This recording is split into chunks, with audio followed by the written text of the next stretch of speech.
This is Marakshi Mandal from Mona Falls Spoken English School. It's my pleasure that today I'm here and gonna discuss about the progress of women in India. According to the words of Jawaharlal Nehru, you can tell the condition of a nation by looking at its women. And I'm starting with what has been changed from the past till today affected the progress of women in India.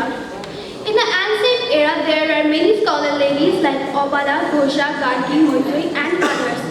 In that era, it was too hard to find anyone like them. And at that time, women's status was really in a high level.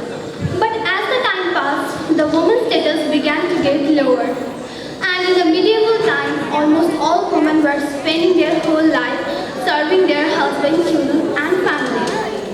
And they were bounded by tight boundaries and were not allowed to express themselves.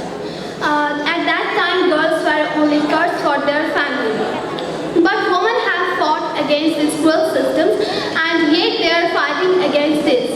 If we again go back to the past, then we can find some ladies who fought the freedom fight of India. And not only women, men have also helped women a lot to improve themselves.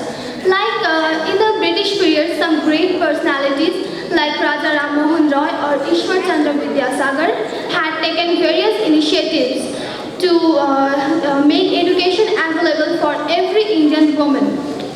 And even after independence, the government has also taken various steps to provide education for every Indian woman.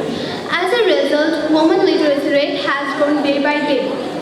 And education has made women to lead in almost all sectors from doctors, engineers, pilots and others. And if we go for the example, then we can see that Kiran Bedi is a renowned name in the field of police service.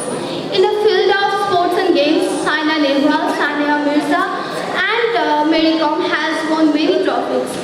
And if we discuss about the music industry, then we can find some extraordinary and fabulous voices like Lata Mangeshkar, Asha Bhosle or Shreya Ghoshal.